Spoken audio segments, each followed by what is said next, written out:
everyone, welcome to the Burnt Brass Homestead channel. Here is a somewhat aerial view of the peach tree from one of my last videos where we had to provide support to the branches to keep them from breaking under the weight of the peaches. Although the peaches are not quite ready to be picked, we wanted to protect the weaker branches from breaking as the peaches continue to grow. It isn't worth the weaker branches breaking for a couple extra pounds of peaches when we can wait until next year when they'll be able to grow and support more peaches. This 5-gallon bucket contains most of the peaches picked from the weaker branches. It will be used to make some peach wine, while some will be freeze-dried. Last year, I freeze-dried 1 tray of peaches, and because we liked it so much, I am going to do a full batch this time, maybe even a couple full batches. And I will also use some of the peaches to make peach kombucha. These are some of the blemished and damaged peaches that will be fed to the chickens. Food that we do not eat are either given to the chickens or put in a compost bin. We try our best not to waste food, although we're not always 100% successful. Before we make our way to the chickens to watch them chow down on these peaches, let's make a detour to the pear tree. And here's a quick look at our pear tree. The pear tree is about, I would say, 4 years older than the peach tree, and we have a lot of pears on the tree. We do have a way to go up there and get them without climbing the tree. Here's a cluster of pears, and we did not have to provide any support for this pear tree, and it's doing well.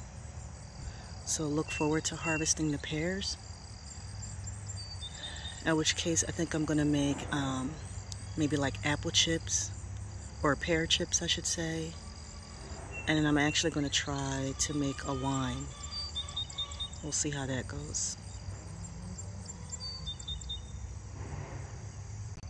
And we have the chickens.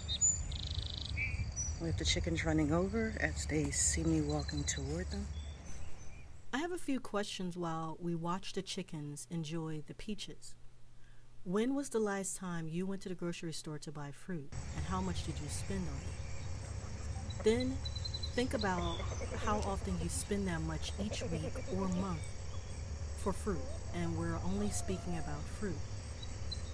Now, think about how often you put the fruit back because you do not want to spend that much on it. There are about 6 different varieties of fruit trees in this backyard: apple, cherry, pear, peach, persimmon, and fig. Now, the persimmons are not producing as of yet. The tree is still growing. We also have various fruit bushes, strawberries, and grapes. Of all the food we produce from our own backyard, fruit is by far the easiest because we practically do nothing to care for them. Maybe some pruning here and there, which I need to get better at, and occasionally spreading chicken manure around the base of the tree. That is pretty much as we put into caring for the fruit trees, yet each year they produce.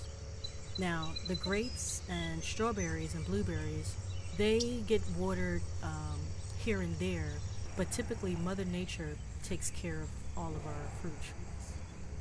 And best of all, we can harvest enough fruit to freeze, make jams, pies, wines, and smoothies to last us the year without spending any money on fruit at the grocery store, with the exception of bananas. I just can't grow bananas here. And I do not live on acres and acres upon acres of land. And there are people who have less land than I do. We're talking about a 1/4 of an acre of land, yet they can produce all of their own food. Now, we do have more than an 1/8 of an acre, but we do not live on multiple acres of land. And I tell you that because what we do here on the homestead, you can also do. So this is a video to show you, to give you an update on the peach tree, as well as support for you to get out there and do what we're doing to save you so much money. And I am going to do a video on just about how much money we save throughout the year by growing our own food. Feel free to ask questions for anyone who's interested in getting started but may not know where to start. And this is a small YouTube channel, so I pretty much respond to all comments. So feel free to drop a comment below. And of course, like, share, and subscribe to these videos to help this small channel to grow. Thanks for watching.